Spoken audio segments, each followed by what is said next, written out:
بسم اللہ الرحمن الرحیم۔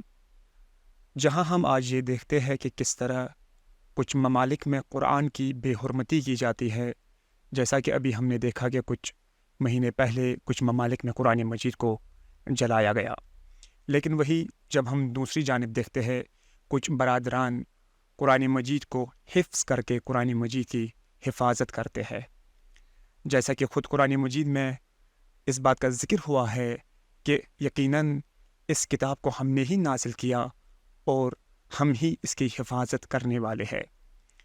شاید یہی راز تھا کہ کچھ دنوں پہلے ایران کے صدر نے UN میں اس بات کا تذکرہ کیا کہ یہ وہ کتاب ہے جس کو کبھی جلایا نہیں جا سکتا، جس کو کبھی نابود نہیں کیا جا سکتا۔ جی، اسی لیے آج کا جو پوڈ کاسٹ ہے وہ ہے حفظ قرآن پہ۔ یہاں پر آج جو ہمارے ساتھ مہمان ہیں وہ کسی تعریف کے محتاج نہیں ہیں۔ یہ ایک بہت چھوٹی سی عمر میں ہی انہوں نے قرآن کو حفظ کیا، اور اگر آپ لوگ کو یاد ہوا کہ ہم سب ان کا جو ایونٹس دیکھتے تھے انڈیا پاکستان میں، ایک نوسٹیلجیا جو اگر آپ یاد ہوگا کہ کتنی چھوٹی سی عمر میں ان سے اس طرح سے سوال کیے جاتے تھے کہ ایسے کون سی آیتیں ہیں جو الف سے سٹارٹ ہوتی ہیں، اور ان کا بخوبی جواب دیتے تھے اس چھوٹی سی عمر میں، کیونکہ انہوں نے حفظ کر رکھا تھا قرآن۔ ان کا نام ہے مولانا حافظ سید مجتبیٰ رضوی صاحب۔ السلام علیکم مولانا۔ علیکم السلام ورحمۃ اللہ کیسے ہیں آپ؟ وبرکاتہ۔ الحمد للہ، خدا کا شکر۔ الحمد للہ۔ ہم آپ کو خوش آمدید کہتے ہیں اس پوڈ کاسٹ میں۔ اب ہمارا سوال یہ ہے کہ جب آپ نے اتنی چھوٹی سی عمر میں، جب آپ کی عمر صرف، اگر میں غلط نہ ہوں تو صرف 8 سال کی تھی، 8 سال کی عمر میں ہم لوگ کو یاد ہے کہ آپ نے اتنے پروگرامز کرتے تھے، آپ سے اس طرح کے سوال پوچھے جاتے تھے حفظ قرآن کو لے کے۔ میرے ذہن میں سوال یہ آتا ہے، جب 8 سال کی عمر میں آپ نے حفظ قرآن کر لیا تھا، وہ بھی اتنی بخوبی، اتنے اچھے سے آپ نے کیا تھا، تو کیا عمر تھی آپ کی جب آپ نے اسے شروع کیا تھا حفظ کرنا؟ بسم اللہ الرحمن الرحیم۔ سب سے پہلے تو میں آپ کا شکریہ ادا کرتا ہوں کہ آپ نے مجھے موقع دیا کہ یہاں پر آپ کے سامنے حاضر ہوں۔ جیسا کہ آپ نے اشارہ کیا، اس میں حفظ قرآن میں نے شروع کیا ہے 8 سال کی عمر میں۔ 8 سال عمر میں شروع کیا ہے، اور الحمدللہ 1 سال سے کم کے عرصے میں نے پورا قرآن حفظ کیا۔ میری عمر 9 سال تھی تو الحمدللہ پورا قرآن حفظ کر لیا تھا میں نے۔ الحمد للہ۔ مولانا صاحب، حفظ قرآن کی جب ہم بات کرتے ہیں تو آج کے دور میں، مثلا اگر آپ پہلے زمانے میں، پہلے دور میں چلے جائیں، پرانے دور میں چلے جائیں، تو ٹھیک ہے، آپ کے پاس اتنے وسائل نہیں تھے کہ جس میں آپ کتابت وغیرہ کر سکیں یا اس کو اس طرح سے رکھ سکیں قرآن کو کہ آپ کو اس کو حفظ کرنا پڑتا تھا۔ اس کو بہت زیادہ امپورٹنٹ مانا جاتا تھا کہ یہ چیز کبھی خراب ہو جائے، کتاب خراب ہو جائے تو آپ کو حفظ کے ذریعے جو ہے قرآن محفوظ رہتا تھا۔ مگر آج 21ویں صدی میں، 21 سینچری کے دور میں، اتنا ایڈوانسمنٹ، اتنی ٹیکنالوجی کے ہونے کے باوجود ہمیں کیا ضرورت ہے کہ ہم آ کر جو قرآن کو میمورائز کریں، قرآن کو حفظ کریں؟ بہت اچھا سوال ہے۔ دیکھیے، اس سوال کے جواب میں ہمیں یہ دیکھنا ہوگا کہ کیا حفظ قرآن کا فلسفہ اور فائدہ صرف یہی ہے کہ ہم قرآن دیکھ کے پڑھ سکیں، اس کے بدلے ہم بغیر دیکھے قرآن پڑھیں، قرآن کھولنے کی ضرورت نہ پڑے، موبائل سے کھولنے کی ضرورت نہ پڑے، خود سے دیکھ کے بغیر دیکھے بھی پڑھ سکتے ہیں؟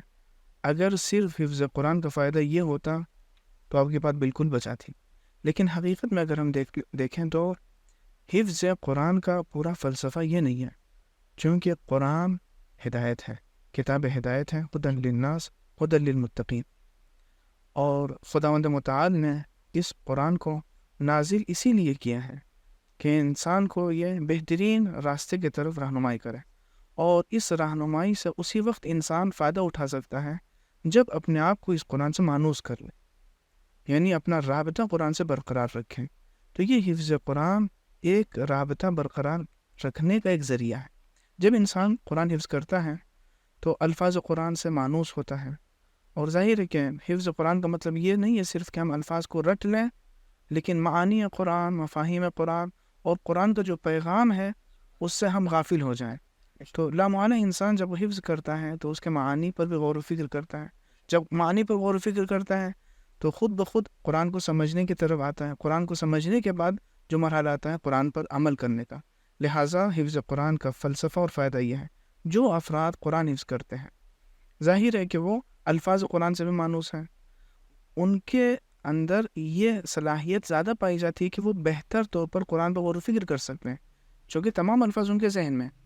اسی طریقے سے جب عمل کا مرحلہ آتا ہے، اگر ایک حکم کسی بڑے ادارے کی جانب سے کسی کو دیا جائے اور ہمیشہ وہ حکم ہمارے سامنے رہے تو ظاہر ہے ہم بہتر طور پر اس پر عمل کر سکتے ہیں، بنسبت یہ کہ اس عمل کو ہم کسی الماری میں رکھ دیں تو جب تک انسان کھولے گا، دیکھے گا، پھر عمل کرنے، تو اس میں مشکلات درکار ہیں۔ لیکن اگر انسان قرآن کو حفظ کر لے گا تو بہتر طور پر سمجھ بھی سکتا ہے، عمل بھی کر سکتا ہے۔ جی حضرت، جو آپ یہاں پر آپ نے فائدے کی بات کی کہ اس سے زیادہ فائدہ ہوتا ہے قرآن حفظ کرنے سے، کہ ہم زیادہ سمجھ سکتے ہیں، میرا سوال یہ تھا کہ ہاں سمجھ شاید ہم زیادہ سکتے ہیں کیونکہ ہمیں یاد ہے اس کے ورڈز اور اس کے سینٹنسز اور اس کے معنی، پر ثواب کے علاوہ مطلب یہ تو ہمیں پتہ ہی ہے کہ ہمیں حفظ قرآن کریں گے تو ہمیں بہت ثواب ملے گا اور ہم شاید بہتر طور پہ سمجھ بھی پائیں، مگر اس کے علاوہ کوئی دنیاوی فائدہ ہے؟ اگر ایک انسان قرآن کو حفظ کر رہا ہے یا ایک نارمل آدمی لے مین، تو اس کو دنیاوی فائدہ کیا مل پائے گا اس قرآن حفظ کرنے سے؟ اس کے اوپر اگر آپ کچھ روشنی ڈالیں پلیز۔ دیکھیے، حفظ قرآن کے برکات مادی، معنوی اور دنیا اور آخرت دونوں سے متعلق ہیں، یعنی بہت سی برکتیں حفظ قرآن کے لیے۔ ویسے انسان کو ہمیشہ ہر مرحلے میں اس بات کو ذہن میں رکھنا چاہیے کہ ہم جو اس دنیا میں زندگی کر رہے ہیں، ہم یہاں پر جی رہے ہیں، صرف یہی دنیا میں ہماری زندگی محدود نہیں ہے، یعنی ہمیں آخرت کی فکر کرنی چاہیے، اور یقیناً حفظ قرآن کا حقیقی معنوں میں جو فائدہ ہوگا وہ آخرت ہی میں ہوگا۔ لیکن اس کے باوجود جتنے بھی حفاظ قرآن اس وقت موجود ہیں، اور خدا کا شکر ہے کہ اس وقت دنیا میں ہزاروں کی تعداد میں، بلکہ شاید لاکھوں کی تعداد میں حفاظ قرآن موجود ہوں، ان کے زندگی میں جب ہم دیکھتے ہیں، ان کے تجربوں جب دیکھتے ہیں تو بہت سے فائدے اسی دنیا میں ان کو ملتے ہیں۔ میں ایک حدیث کے سہارے سے اس بات کو آگے بڑھانا چاہتا ہوں۔ دیکھیے، ایک حدیث میں وارد ہوا ہے کہ جو شخص قرآن کو حفظ کرے گا، خداوند متعال اس کے عقل میں، اس کے فہم میں برکت عطا کرے گا جب تک کہ وہ زندہ رہے گا۔ میزان الحکمت میں یہ حدیث موجود ہے۔ یعنی اس سے یہ پتہ چلتا ہے کہ حفاظ قرآن، ان کا ذہن اسی دنیا میں بھی دیگر امور کو سیکھنے کے لیے بھی زیادہ تیار اور آمادہ ہوتا ہے۔ اس کا نتیجہ یہ ہے کہ آپ دیکھیں، مثال کے طور پر جتنے بھی حفاظ قرآن ہیں، خود ان کو دیگر امور میں، پڑھائی کے سے متعلق جو امور ہیں، ان کو مدد ملتی ہے، کیونکہ ان کا ذہن آمادہ ہوتا ہے، وہ بہتر طور پر حاصل کر سکتے ہیں بہت سے امور۔ اور بہت سے تجربے میں نے خود دیکھا ہے، اور بلکہ خود میرے ساتھ بھی یہ تجربہ ہوا ہے کہ حفظ قرآن کے بعد بہت ہی خداوند متعال نے برکت عنایت کی ہے، یہاں تک کہ میرے علمی زندگی میں بھی بہت سی برکتیں حفظ قرآن کی بنیاد پر آئی ہیں۔ یعنی حفظ قرآن سے دنیاوی فائدہ بھی یہ ہوگا کہ آپ کی میموری پاور یا آپ کا انٹیلیجنس اور رشد پائے گا۔ جی بالکل ایسا ہی ہے۔ اور اس کے علاوہ ہم اگر حفظ قرآن کریں تو اس دنیا میں ہی بہت سے سوالات ایسے ہوتے ہیں، بالخصوص کبھی کبھی مخالفین کی طرف سے، دشمنوں کی طرف سے کچھ اعتراضات ایسے ہوتے ہیں کہ اگر ہم قرآن پر کام کریں گے، قرآن ہمارے حفظ ہوگا، ہمارے ذہن میں تمام آیتیں ہوں گی، تو ہم آسانی سے فوراً ان کو جواب دے سکتے ہیں، وجہ اس کی کہ ہم بعد میں ان کو جواب دیں یا ڈھونڈیں، سرچ کریں۔ لیکن حفظ قرآن کی یہ اس دنیا میں بھی ایک فائدہ ہے۔ ماشاء اللہ۔ جیسے کہ آپ نے ابھی عمل کے بارے میں ذکر کیا، کہنا یہ چاہتے ہیں ہم کہ کیا قرآن کو حفظ کرنا قرآن کو یاد کرنا ہے، یا قرآن پہ عمل کرنا قرآن کو حفظ کرنا ہے؟ حسن، تم بہت اچھا سوال ہے۔ دیکھیے، اس سلسلے میں الفاظ جو احادیث میں وارد ہوئے ہیں، مختلف الفاظ ہیں۔ بعض الفاظ حافظین قرآن کے نام سے یعنی استعمال ہوا ہے، بعض روایات میں حملۃ القرآن یعنی حاملین قرآن کا لفظ آیا ہے، اور بعض روایات میں عاملین کا لفظ آیا ہے، عین اور الف کے ساتھ، یعنی عمل کرنے والے۔ دیکھیں، حافظ کا مطلب اگر ہم ڈکشنری کے اعتبار سے دیکھیں، لغت عرب میں ہم دیکھیں کہ حافظ کسے کہتے ہیں، تو حافظ اسی کو کہیں گے جو الفاظ یاد کر لے، اس کو حافظ کہیں گے۔ یعنی یہ عربی لفظ، چونکہ یہ حافظ عربی لفظ ہے، لفظ حفظ قرآن یہ عربی لفظ ہے۔ لیکن اگر ہم دیکھیں ائمہ معصومین علیہ السلام نے حافظ کس کو کہا ہے، یا جو فضیلتیں، جو روایتیں، جو برکتیں حفظ قرآن کے لیے بیان ہوئی ہیں، وہ کن حفاظ کے لیے ہیں، تو یقیناً یہ انہی لوگوں کے لیے ہے جو حفظ کرنے کے ساتھ ساتھ اس پر عمل بھی کریں۔ مثال کے طور پر ایک حدیث مشہور و معروف ہے کہ الحافظ للقرآن العامل به مع السفرة الکرام البررہ، کہ جو شخص قرآن کو حفظ کرے گا البتہ اس پر عمل بھی کرے گا تو وہ شخص قیامت کے دن مکرم یعنی معزز اور محترم فرشتوں کے ساتھ محشور ہوگا. تو اس میں امام نے چھٹے امام سے حدیث ہے، اس میں امام نے حافظ قرآن کے ساتھ ساتھ اس لفظ کو اضافہ کیا ہے کہ حافظ اسی کو کہتے ہیں، یعنی اصل حافظ وہی ہے جو قرآن پر عمل کرے. اب ظاہر ہے کہ دیکھیں اس میں بھی ایسا نہیں کہ تمام حفاظ قرآن ایک لیول ایک مرحلے میں ہوں، سب کے سب برابر ہوں. جو شخص جس قدر عمل کرے گا قرآن پر اس کا مقام اللہ کے یہاں اتنا ہی بلند ہوگا. ان اکرمکم عند اللہ اتقاکم. اور تقوی کا مطلب یہی ہے کہ انسان حکم خدا پر عمل کرے، جو کچھ قرآن نے کہا اسی پر عمل کرے، یہ تقوی. ماشاء اللہ، سبحان اللہ سبحان اللہ. مولانا صاحب اب تک تو ایک تقریباً فوائد کے حوالے سے بات ہوئی ہے، قرآن کو حفظ کرنے کے کیا فوائد ہے. اب تھوڑا آگے چل کے جو ہے ہم اس کی ٹیکنالٹی پہ بات کرنا چاہتے ہیں کہ پریکٹیکلی ہم چاہ رہے ہیں اگر کوئی ایک لڑکا یا کوئی خواہر چاہ رہی ہے کہ وہ قرآن کو حفظ کرے تو اس کو کتنا ٹائم لگے گا؟ اس میں ایج گروپ کا بھی کوئی فیکٹر ہے کہ جو چھوٹے افراد ہیں، بچے ہیں، وہ جلدی یاد کر لیتے ہیں، اور جو جن کی سن زیادہ ہو گئی ہے ان کو ٹائم لگتا ہے. تو کلن پریکٹیکلی ایک ایوریج نکالا جائے تو کتنے ٹائم میں آپ پورا قرآن حفظ کر سکتے ہیں؟ دیکھیے اس سلسلے میں کوئی ایک جواب نہیں دیا جا سکتا. اس کی وجہ یہ ہے کہ افراد کی صلاحیتیں مختلف ہوتی ہیں اور مصروفیتیں بھی مختلف ہوتی ہیں. کوئی انسان زیادہ ٹائم دے سکتا ہے، کوئی انسان کم ٹائم دے سکتا ہے. سب سے پہلے اور سب سے بنیادی بات جسے میں بیان کرتا ہوں اور چاہتا ہوں کہ تمام افراد اس بات کی طرف متوجہ رہیں، وہ یہ ہے کہ دیکھیے حفظ قرآن کسی گروہ سے مخصوص نہیں ہے، کسی عمر سے مخصوص نہیں ہے. ہر عمر میں یا انسان اپنے زندگی کے کسی بھی مرحلے میں ہو وہ حفظ قرآن کر سکتا ہے. اور پھر دوسری بات یہ ہے کہ حفظ قرآن کا مطلب صرف یہ نہیں ہے کہ ہم پورے قرآن کو حفظ کریں. ہو سکتا ہے ہم چند سوروں کو حفظ کریں، ہو سکتا ہے ہم آدھا قرآن حفظ کر لیں. جس قدر ہمارے پاس وقت ہے، جس قدر ہمارے پاس استطاعت، صلاحیت اور اللہ نے قابلیت دی ہے اس کے مطابق ہم حفظ کریں. اور ایک آیت بھی اگر ہم حفظ کریں گے تو گویا ہم نے اپنا مقام جنت میں ایک درجہ بلند کر دیا ہے.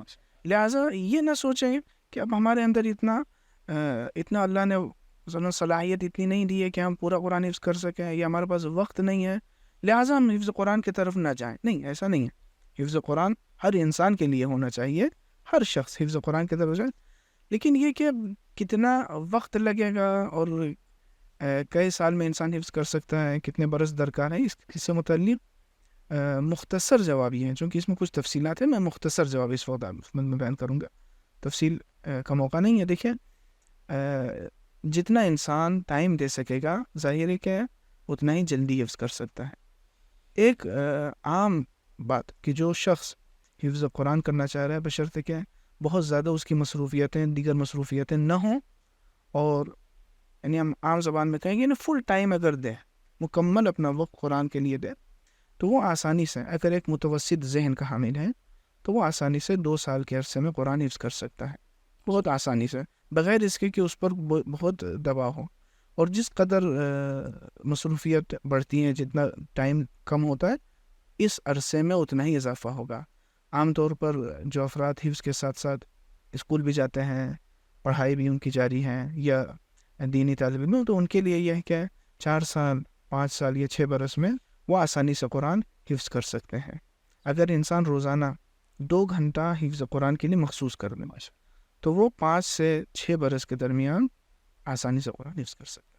لیکن اگر ہمارا سوال یہ تھا کہ ہم دیکھتے ہیں، ایسا اکثر ہوتا ہے کہ کوئی بھی چیز جب ہم اسے یاد کرتے ہیں، جیسا آپ نے کہا 2 سال لگ سکتا ہے یا 4 سال بھی لگ سکتا ہے، ڈپینڈ کرتا ہے.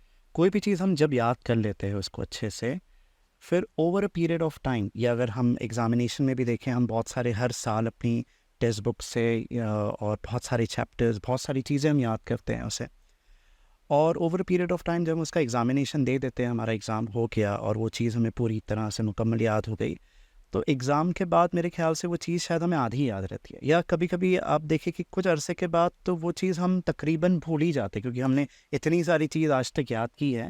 ایسا ہوتا ہے کہ وہ ہمیشہ ہم یاد نہیں رکھ پاتے. میرا یہاں پر 2 سوال یہ آگا کہ جو آپ کہہ رہے کہ 2 سال یا 4 سال میں ہم حفظ کرتے ہیں، پہلے تو مجھے یہ جاننا ہے کہ حفظ قرآن اتنی بڑی کتاب ہم کس طرح سے، کیا مطلب اس کا کیا طریقہ کار ہے کہ ہم کس طرح سے اسے یاد کر لیتے، اتنی بڑی کتاب قرآن، اور اس کے بعد یاد رکھنے کے بعد مجھے ایسا لگتا ہے کہ شاید یاد کرنا اتنا ڈیفیکلٹ نہ ہو، یاد رکھنا اتنا ڈیفیکلٹ پروسیجر نہ ہو مطلب یاد کرنے میں، جتنا کہ اس کو سیو رکھنا اپنی میموری میں، کہ آپ نے 4 سال لگائے، آپ نے پوری کتاب کو یاد کر لیا، اب آپ اس کو زندگی بھر آپ کو محفوظ رکھنا ہے، جبکہ ہوتا ایسا ہے کہ ہم نارملی بھول جاتے چیز. ٹھیک، تو میں یہ 2 سوال کرنا چاہتا ہوں آپ سے کہ پہلی بات تو ہم اتنی بڑی کتاب کو کیسے یاد کریں، دوسری بات یاد کرنے کے بعد اس کو سیو کیسے رکھیں ہمیشہ کے لیے. دیکھیے اس دونوں سوال کے جواب میں ایک بات مجھے یاد آ رہی ہے، مرحوم آیت اللہ العظمیٰ آیت اللہ بہجت رحمۃ اللہ علیہ، وہ فرماتے ہیں، انہوں نے جب کچھ حفاظ قرآن ان سے ملاقات کے لیے گئے تو انہوں نے ان سے یہ کہا کہ حفظ قرآن آسان ہے، سہل اللہ حفظہ لامتہ، یعنی اللہ نے حفظ قرآن کو آسان قرار دیا ہے امت اسلام کے لیے. جبکہ دیکھیے قرآن نظم کی کتاب نہیں، یعنی شعر نہیں ہے، اشعار انسان آسانی سے یاد کر سکتا ہے، جی لیکن جو شعر نہ ہو، نثر کی صورت میں ہو، یعنی ایک متن ہو، ٹیکس ہو، عام طور پر اس کو یاد کرنا مشکل ہے. جی لیکن قرآن کے اندر ایک معجزاتی کیفیت پائی جاتی ہے کہ انسان آسانی سے یاد کر سکتا ہے. آپ خود تجربہ کر کے دیکھ لیں، کوئی بھی ایک آیت کہیں سے بھی دیکھیں، 3-4 مرتبہ آپ ریپیٹ کریں گے تو آیت یاد ہو جائیں گے بہت آسانی سے. یا بچوں کے لیے کوئی ایک آیت لیجیے قرآن کی، کہیں سے بھی کسی سورہ سے بھی چند مرتبہ جب آپ اس آیت کو دہرائیں گے، پھر بچہ سنے گا، تکرار کرے گا، ریپیٹ کرے گا، وہ حفظ کر لے گا. لیکن اس کے دوسرے جو شق ہے اس میں مرحوم باجد صاحب فرماتے ہیں کہ لیکن اس کا یاد رکھنا دشوار ہے. تعاہد القرآن، یعنی قرآن کو بار بار دہرائیے تاکہ وہ ذہن سے نکل نہ جائے. اور یہ حقیقت ہے، بلکہ اساتذہ قرآن ان کا یہ کہنا ہے اور ایک حقیقت بھی ہے کہ حفظ قرآن کا سب سے بڑا فائدہ یہی ہے کہ جو قرآن حفظ کر لیتا ہے، چونکہ اب اس کے لیے ضروری ہے کہ اس کو یاد رکھے، لہٰذا بار بار وہ دہراتا رہتا ہے. اور یہی سب سے بڑی توفیق ہے. یعنی جتنا قرآن کی تلاوت حفاظ قرآن کرتے ہیں، عام لوگ نہیں کرتے، چونکہ عام لوگ بہت سے ایسے افراد ہیں. ویسے تو الحمدللہ اب ایک ماحول پیدا ہو رہا ہے کہ انسان روزانہ قرآن کی تلاوت کر رہا ہے، اور ہونا چاہیے کہ ہر روز انسان قرآن کی تلاوت کرے. لیکن بہت سے ایسے افراد بھی دیکھے گئے سماج میں کہ صرف ماہ مبارک رمضان میں قرآن کی تلاوت کی توفیق ان کے شامل حال ہوتی ہے، اور دیگر ایام میں قرآن کی تلاوت نہیں کرتے ہیں. لیکن حفاظ قرآن وہ ہر وقت، سال کی کسی بھی دن، کسی بھی مہینے انہیں قرآن کی تلاوت کرنا ہی کرنا ہے، چونکہ ان کو پتہ ہے کہ اگر ہم نہیں پڑھیں گے تو وہ قرآن بھول جائیں گے. اسی لیے حدیث میں وارد ہوا ہے کثرت سے کہ جو شخص قرآن حفظ کرے وہ قرآن کو دہرائے. اور پھر دوسری بات یہ کہ عام طور پر جیسا کہ آپ نے بھی کہا کہ ہم ایگزام کے بعد بہت سی چیزیں بھول جاتے ہیں. اس کی وجہ یہ کہ اب انسان کے ذہن کے اندر ایک صلاحیت اللہ نے رکھا ہے بھول جانا. یہ بھول جانا بھی نعمت ہے اللہ کی. اگر ہم دیکھیں بہت سے مرحلوں میں اگر انسان بہت سی چیزوں کو ہمیشہ یاد رکھے ذہن میں تو یہ خود ایک ٹینشن کا سبب ہے. لیکن کچھ چیزیں ایسی ہیں جس میں ہم چاہتے ہیں کہ بھولیں نہ، ٹھیک، اسی میں سے حفظ قرآن ہے. یہ مطلب ایک کنٹینیوس ایک پروسیجر ہے کہ مطلب ایسا نہیں ہے کہ بس ہم نے ایک بار چیز کو یاد کر لیا اور پھر ہم اس کو بند کرتے نہیں، بلکہ یہ ہے کہ ہم چیزیں بھول جاتے ہیں فطرتاً. تقریباً ہمیشہ اس کو دہرانا پڑے گا. ہاں، لیکن وہ مرحلہ بھی آ سکتا ہے کہ جیسے سورہ الحمد اگر آپ 10 برس بھی نہ پڑھیں کبھی بھولیں گے نہیں، کیونکہ آپ کے ذہن میں بالکل وہ نقش ہو گیا ہے. یا وہ انسان سے پوچھیں کہ آپ کے ہاتھ میں کتنی انگلیاں ہیں تو وہ ضرورت نہیں پڑے گی وہ گنے، مطلب ایک لیول وہ آ جائے گا. کہتے ہیں کہ ایک دم ملکہ ہو جائے، یعنی بالکل ذہن میں آیتیں راسخ ہو جائے. لیکن اس کے لیے بہت زیادہ وقت بھی درکار ہے اور محنت بھی درکار ہے، لیکن یہ مرحلہ بھی ہو سکتا ہے. ہاں، جیسے کہ آپ نے کہا کہ اس کے لیے وقت درکار ہے، ٹائم چاہتا ہے یہ. تو اکثر کیا ہوتا ہے کہ ہمارے یہاں جیسے کہ ہندوستان اور پاکستان میں نارملی جو بچے ہوتے ہیں وہ اسکول جاتے ہیں، کالج جاتے ہیں، یونیورسٹی جاتے ہیں، اور یہ قرآن کا حفظ کرنے کا کام ہے یہ ہم نے صرف طالب علموں پر رکھا ہے، جو صرف مدرسوں میں ہوتا ہے. کیا قرآن کے حفظ کے ساتھ ساتھ دوسری پڑھائی بھی کی جا سکتی ہے یا نہیں؟ ہمیں دوسری پڑھائی کو بند کرنا ہے، صرف قرآن کو کھول کے رکھنا ہے اور اسی کو حفظ کرنا ہے؟ کیا کہتے ہیں؟ دیکھیے چونکہ میں تمام افراد جہاں پہ بھی ہیں، جس ملک میں بھی ہیں، ان کے اپنے اپنے ذاتی تقاضے اور کچھ سماجی ضرورتیں ہیں، لہٰذا کلی حکم تمام افراد کے لیے یہاں پہ شاید بیان نہ کیا جا سکے۔ ممکن ہے بعض ممالک ایسے ہوں جیسے ایران میں یا بعض عرب ممالک میں ہے کہ حفظ قرآن کے لیے باقاعدہ اسکول سے ان کو چھٹیاں ملتی ہیں، مثلا 1 سال آپ اسکول نہ جائیں، 2 سال اسکول نہ جائیں، قرآن حفظ کریں، اس کے بعد اسکول کو کنٹینیو کریں۔ یا بہت سے افراد دینی مدرسوں میں پہلے قرآن حفظ کرتے ہیں۔ ایک تو یہ ہے کہ حفظ قرآن صرف دینی طلاب سے مخصوص نہیں ہے کہ جو دینی اسکول میں حوض علمیہ میں جائیں صرف وہی قرآن حفظ کریں، چونکہ قرآن تمام افراد کے لیے، تمام مسلمانوں کے لیے سبب ہدایت اور سبب نجات ہے، لہٰذا ہر شخص کی ذمہ داری کہ وہ اپنے آپ کو قرآن سے زیادہ سے زیادہ مانوس رکھے، وابستہ رکھے، ایک ذریعہ حفظ قرآن ہے۔ لیکن اگر وہ اسکول کے ساتھ ساتھ حفظ قرآن کرنا چاہتا ہے تو اس کے لیے ضروری کہ وہ اپنا حفظ قرآن والا جو کام ہے اس کو بہت زیادہ بھاری نہ بنائے، ہلکا رکھے، تاکہ کم ٹائم دینا پڑے، تاکہ دیگر امور پہ بھی جو وقت دینا چاہتے ہیں اس پہ کوئی خلل۔ تو یہ آئمہ نے بتایا ہے کوئی طریقہ کار کہ کس طرح سے ہم حفظ قرآن کرے، اس کا کیا پروسیجر ہونا چاہیے، اس کا طریقہ کار کیا ہونا چاہیے؟ اور اسی سے ریلیٹڈ ابھی آپ کی بات سے مجھے احساس ہو رہا ہے کہ اور کیا کچھ ایسا ہے کہ منیمم اتنی آیت ہر کسی کو یاد ہونی چاہیے، یا منیمم اتنا سورہ آپ حفظ کر لیں، اس کے اوپر کوئی ہے کیا وہ اسلامی چاہتا کہ ہر کوئی پورے قرآن کو حفظ کر لے؟ طریقہ کار اور منیمم آیت۔ بالکل، جیسے کہ ہمارے برادر نے کہا کہ مثلا عام آدمی کے لیے یعنی قرآن کو پورا قرآن اگر انسان کو حفظ ہو تو وہ تو الا ماشاء اللہ بہت اچھی بات ہے، لیکن جیسے کہ برادر نے کہا کہ ایک انسان کے لیے کم سے کم کتنا ہونا چاہیے کہ اس کو اتنا قرآن حفظ ہونا چاہیے؟ دیکھیے دونوں سوال کو ہم اس طریقے سے جمع کرتے ہیں۔ پہلی بات تو یہ کہ انسان کہاں سے حفظ شروع کرے، تفصیل سے ہمیں احادیث میں نہیں ملتا ہے، ہاں اور اس کی شاید وجہ یہ بھی ہو کہ ہر زمانے میں اس زمانے کے اقتضاءات، ضرورتیں مختلف ہوتی ہیں۔ اس کے علاوہ جو اساتید حفظ ہیں، جو حفظ کے میں ماہر افراد ہیں، ان کے بھی اپنے تجربے مختلف ہوتے ہیں، لہٰذا یہ خود انسان کو فیصلہ کرنا ہے کہ کہاں سے شروع کرے، یا استاد جو بھی سکھا رہے ہیں ان سے ہم دریافت کریں کہ ہم کہاں سے شروع کریں۔ لیکن اسی سے ہم یہیں سے دوسرے سوال کی طرف یوں منتقل ہوتے ہیں کہ دیکھیں بعض سورہ یا بعض آیتیں ایسی ہیں کہ جن پر اہل بیت علیہ السلام نے، رسول خدا نے خاص تاکید کی ہے۔ مثال کے طور پر سورہ یاسین جسے کہا جاتا ہے کہ قلب القرآن، یعنی قرآن کا دل اگر ہم قرآن میں تلاش کرنا چاہیں تو تمام سوروں میں سورہ یاسین ہے۔ لہٰذا رسول خدا سے ایک حدیث نقل ہوئی ہے کہ میں چاہتا ہوں کہ ہر مومن کے دل میں سورہ یاسین ہے، قرآن کا دل سورہ یاسین ہے، تو کیا بہتر ہوگا کہ یہی قلب قرآن ہر مومن کے دل میں ہو۔ جب ہم سمجھتے ہیں کہ بہت مشکل کام ہے، جی بالکل، لا مانو اس کے طرف جائیں گے نہیں، تو یہ ایک مشکل سماج کی طرف سے کہ ہمیں چاہیے کہ ہم متوجہ کرا دیں کہ حفظ قرآن بہت مشکل کام نہیں ہے، بہت آسان کام ہے۔